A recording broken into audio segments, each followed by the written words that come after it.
Bueno, muy bien, tal como fue anunciado, recibimos al ingeniero Eduardo Blasina. Un verdadero placer volver a contar con su presencia. ¿Cómo le va? Buenos días, gracias por venir. Buenos días, gracias por invitarme. Bueno, y la coyuntura sigue meditando. Hay muchos temas que podríamos desarrollar.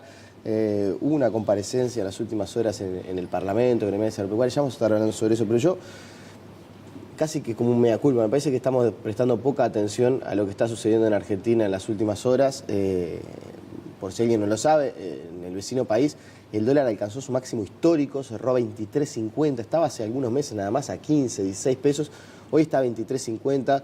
En un primer momento pensaron que era parte de fondos especulativos, que estaban volviendo, se estaban alejando de la plaza local, ya no está claramente vinculado a eso.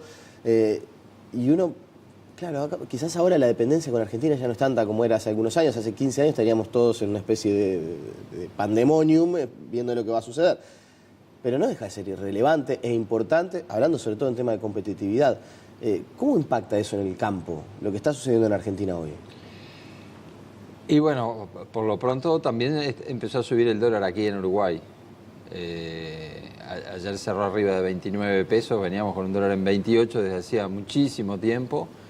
Y ahora, sin que el Banco Central de Uruguay intervenga, está subiendo en Argentina, está subiendo en Brasil también, que Brasil tiene elecciones dentro de poquito y nadie sabe quién puede ser el próximo presidente. Hay por un lado un factor importante que es, empezaron a subir las tasas de interés en el mundo, en Estados Unidos en particular. Veníamos de muchos años de tasa de interés casi cero. Por lo tanto, el dólar no era muy atractivo. Ahora que el dólar es más atractivo, se nos hace más difícil captarlo a los países llamados emergentes. Los dólares tienen facilidad para volverse a Estados Unidos. Y en el caso de Argentina y Brasil hay situaciones muy complejas en lo económico. Nosotros tenemos un déficit fiscal alto de 3,5, pero ellos tienen un déficit fiscal mucho más alto, tienen un ambiente político muy dividido. Y en este momento hay una situación muy complicada. Eso a los sectores exportadores de Argentina les da mucha más competitividad, digamos. ¿Cómo impacta? En principio, si para un productor argentino que cobra en dólares, eso es una señal de que vale la pena sembrar todo lo posible en esta próxima siembra. O sea que puede haber una corrección hacia arriba del área sembrada de Argentina o de Brasil y puede ser más competencia para Uruguay. Pero al mismo tiempo que el dólar deje de estar tan barato y suba un poco, también a los exportadores uruguayos le da un cierto oxígeno si esto persiste, ¿no? A ver, si interpreto bien. Más allá de la coyuntura compleja que puede llegar a haber en Argentina, desde el punto de vista político, que veremos lo que va a pasar. Económicamente, para Uruguay representa una especie de amenaza. Vamos a quedar o seguir un poquito rezagados en cuanto a la competitividad con Argentina, pero el rebote en el mercado local es una línea de oxígeno que ingresa para el sector exportador que estaba pidiendo una suba del dólar. Sí, es una línea de oxígeno. Igual para el conjunto del país, el efecto siempre es adverso porque es más incertidumbre. Así que bueno, es un juego de equilibrios, pero sí, para los exportadores que venían con un dólar planchado, digamos, ahora, si esto persiste, por ahora es una corrección leve. Lo que siempre es malo es un cambio brusco, ¿no? Que es lo que está pasando en Argentina, que venía, como vos decías, de un dólar de 15, 16, pasó a uno de 19, cruzó los 20 y a pesar de que Argentina está vendiendo dólares de sus reservas, ha subido las tasas de interés en pesos, el dólar sigue subiendo, lo cual muestra que el Banco Central perdió el control de la situación. Vendió el 10% de sus reservas en los primeros 4 meses del año para tratar de contener el dólar y no lo ha logrado, definitivamente. Exacto. Una situación bien compleja la que tienen los dos países vecinos. Un dólar en alza, no sé, esto sucede muchas veces más a nivel informal de contacto, de que uno habla con un economista, ¿podemos trazar que un dólar en ascenso en los próximos meses en Uruguay? ¿Lo esperable? Me parece que es muy temprano todavía para saber. Y hay que ver si Argentina logra dominar la situación o se le descontrola definitivamente. Entonces, es muy temprano para saberlo. Yo opino en lo personal es que lo ideal es que por lo menos en Uruguay el dólar acompañe a la inflación y veníamos con un dólar que venía bajando nominalmente, ¿no? En lo que iba del año el dólar bajaba. Ahora en lo que va del año el dólar va subiendo un poquitito, pero vamos a depender de lo que pase en Argentina y en Brasil y me parece que es imposible pronosticar. Está claro. Cuando vino la última vez, hablamos del tema del impacto de la sequía y lo que podía llegar. Y yo me acuerdo que usted me dijo, entre 400, 500 millones de dólares seguro, ya llevábamos de pérdida. Ayer ya en el Parlamento se habló de 1.000 millones de dólares de impacto. Fue peor la situación. Fue peor porque a la sequía que comentábamos allí, que continuó durante todo el proceso de crecimiento de las plantas, cuando los cultivos estuvieron prontos para cosechar, empezó a llover y no se están pudiendo cosechar. Entonces, lo que esperábamos en ese momento, que iba a ser una caída de rendimiento de la soja a 1.500, 1.600 kilos, se va a caer más de eso, se va a caer a 1.200 kilos. Yo sé que quizás esto a usted le suene hasta básico, pero para mucha gente que está del otro lado no lo es. Cuando hablamos de el rendimiento de la soja y de 1.500 a 1.600 kilos, ¿a qué estamos haciendo referencia? Para quien está del otro lado, que no sé, está tomando un café y dice, yo no tengo ni idea, nunca vi una plantita de soja. Perfecto. La plantita de soja da unas chauchitas que tienen unos porotos adentro. Y los rendimientos se miden por hectárea, que una hectárea es parecido a una manzana, es 100 metros por 100 metros. Y cuando uno siembra, espera cosechar unos 2.300, 2.400 kilos. Ese es el rendimiento de un año normal.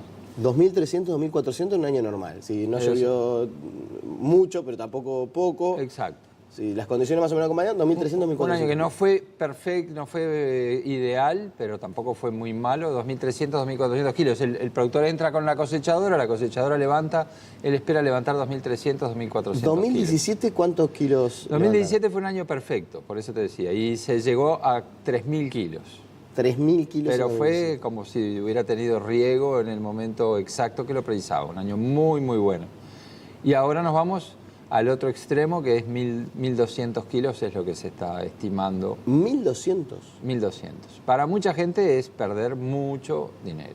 Y es, prácticamente una tercera parte de lo que se cosechó el año pasado. Uy, exactamente. Es prácticamente una tercera parte. O sea, si pensaban contar con 100 dólares, tienen 30. Exacto. Exacto. Ese es un poco... Son 400 dólares ahora que está bueno el precio, pero bueno, eso es más complejo porque hay gente que cerró precio antes a un precio más barato, pero sí, es la tercera parte de lo que se cosechó el año pasado. ¿Y qué tan importante es la soja a nivel de la producción local? Y es enormemente importante porque es más de 1 millón de hectáreas sembradas y el cultivo que le sigue en hectáreas es el arroz, que no llega a 200.000, o sea, es por muy lejos. Ahora se va a sembrar trigo 200.000 hectáreas, o sea que es 5 veces más importante que el segundo. Si fuera un campeonato de fútbol, es muy por lejos el principal cultivo. Ahora, no hay que ser demasiado despierto para darse cuenta que si el año pasado, en 2017, se cosecharon 3.000, un rendimiento de 3.000 toneladas... 3.000 kilos. 3.000 kilos, 3 toneladas, perdón. 3.000 kilos y ahora estamos en 1.200, no es solamente el productor el que pierde, no es solamente el que cosecha. Tema impuestos, no sé, la exportación, o sea,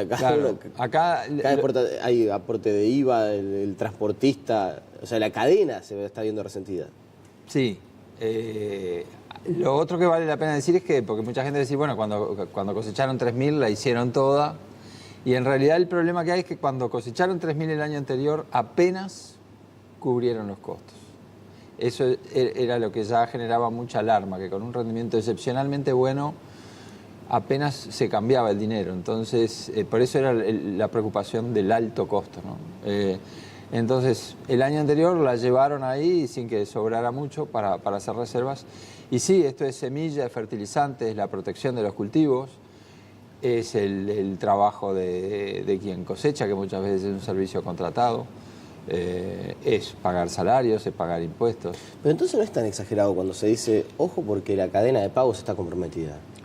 La cadena de pagos está comprometida, sin dudas que está comprometida. El ministro Alfred salió a decir que eso no iba a pasar, que no era el escenario que había. Un ministro tiene la obligación de tratar de generar confianza y no generar más preocupación de la que hay. Yo creo que eso es lo que tiene que decir un ministro. Y además el Banco República ha elaborado un paquete financiero como para asegurar que se vuelva a sembrar. Pero eso se va a saber en el mes de junio, julio, digamos. Hasta ahora están cosechando al 31 de mayo, es cuando dicen, bueno, ya terminaste la cosecha, ahora hay que pagar las cuentas, ¿no? Así que eso creo que va a ser tema central del agro, junio, julio, agosto, septiembre. O sea, el problema que hay es que se cosecha muy poco y hasta fin de noviembre no vuelve a entrar dinero. ¿Cómo se va a cubrir esos 6 meses donde el productor tiene que seguir viviendo, tiene que seguir pagando salarios? Es todo un interrogante, es todo un desafío muy difícil de cubrir. Lo esperable entonces es eventualmente que muchos de estos productores contraigan un préstamo pensando en que la cosecha que viene sea más parecida a la del 2017 que a la del 2018. Sí, pero hay muchos productores además que arriendan la tierra, que alquilan la tierra, o sea que por más que pidan un préstamo, a mucha gente se le va a hacer muy difícil seguir. Y a mucha gente que presta servicios de cosecha, por ejemplo, tienen atrasos en los cobros muy grandes. Y un problema muy fuerte que va a haber es el de los fleteros, porque los fleteros lo que más mueven es hoja y van a mover muy poca mercadería. Va a haber mucha gente que tiene empresa de camiones que también la va a tener muy complicada, que ha pedido créditos para comprar los camiones, que le van a reclamar que pague los créditos y que al no mover mercadería va a facturar muy poco. Obviamente que ellos lo deben saber, pero usted lo que dice es: no nos sorprendamos si en un par de meses vemos al sector transportista muy complicado. No nos sorprendamos si en las movilizaciones de Un Solo Uruguay los transportistas pasan a ser una voz muy fuerte de preocupación. Ya venían muy preocupados y creo que con esta mala cosecha se les va a complicar muchísimo. De hecho, si uno repasa las cifras dadas a conocer por Uruguay 21 hace algunos días nomás, vinculadas a las exportaciones en el mes de abril, se ve claramente, hay una baja que es muy leve en cuanto a las exportaciones país, pero claro, todo afectado por la soja. Sí. Porque si uno ve en realidad el arroz exportó mejor, aumentaron las exportaciones de ganado en pie, las carnes, o sea, sin conocer uno en profundidad, pero uno mira las cifras y dice, bueno, a ver, el impacto ha sido el tema de la soja, pero para los otros sectores el panorama no es tan desalentador. Sí, bueno, ahí también tenés un efecto sequía porque se exporta más carne, también porque con la sequía el productor se ve obligado a vender los ganados para que no se le mueran de hambre en su campo, digamos, ¿no? Entonces, Y se vende a menor precio, obligado. bueno, el precio se logró sostener, pero lo que vamos a ver en los datos de exportaciones de aquí a octubre es siempre menos exportaciones que el año pasado. Lo que podemos decir ya es que cuando salgan las exportaciones de mayo, junio, julio, agosto, va a haber mucho menos soja y va a haber menos carne porque ese ganado que se vendió ahora la faena es mucho más baja. Vamos a ver algún frigorífico que va a cerrar temporalmente porque no tiene ganado. Entonces, vamos a ver varios meses donde la exportación de Uruguay va a ser mucho menor. Lo que está sosteniendo bastante las exportaciones es el precio de los productos forestales, de la celulosa en particular, que está muy fuerte en el mundo. Pero es una exportación que genera poco impacto porque en una proporción muy grande hecha en zonas francas, por lo tanto no paga, por ejemplo, impuesto a la renta. Pero en soja y en carne vamos a ver una caída muy persistente de las exportaciones ahora hasta que llegue la próxima cosecha o hasta que sobre fin de año vuelva a haber ganado. Basado en su experiencia, tenemos un 2018, ya dijimos, sequía, pasamos a la sequía que llueva mucho, o sea, la naturaleza no está ayudando. Claramente no está ayudando. Claramente para la agricultura no. Igual esta lluvia para la ganadería es un alivio. Sí, por el verde. Pero para la agricultura vino todo en contra. Ahora, ¿a qué escenario, si nos tuviéramos que mirar para atrás, en qué escenario nos podemos depositar? Para que la gente, insisto, que quizás no maneja todo el tema agropecuario, lo pueda entender. ¿A qué es parecido esto? No, es difícil de decir a qué es parecido porque... Pero hemos tenido un año así donde todo se ha jugado en contra. En el 2016, el mes de abril de 2016 llovió todo el mes sin parar. Capaz que algún oyente se acuerda y se perdió mucha soja también porque no se podía cosechar y queda en la chaucha mojada, se empieza a germinar. El grano ve que hay humedad, es como tenerlo en un germinador y arranca el proceso de germinación y se daña y se pudre muchas veces. El 2016 fue también un año complicado, pero creo que es una situación nueva la que tenemos, porque no es tan, de repente, tan catastrófica como fue la aftosa, digamos, ¿no? Que eso fue devastador y generó una crisis inevitable. Ahora estamos en una situación muy frágil, muy delicada, donde bueno, tenemos que pensar muy bien cómo hacemos para evitar que nos pase lo que le está pasando a Argentina en este momento, ¿no? Porque Argentina también tiene su crisis de ahora, porque todos saben que Argentina recauda muchísimo de soja y que perdió muchísimo, perdió más, o por su tamaño perdió mucho más que nosotros, y el Estado recauda directamente de las exportaciones de soja. Argentina tuvo algún rendimiento inesperado en el maíz, ¿no? También. Sí, todo lo que es cultivos de verano, con sequía y con lluvia la cosecha, le va mal.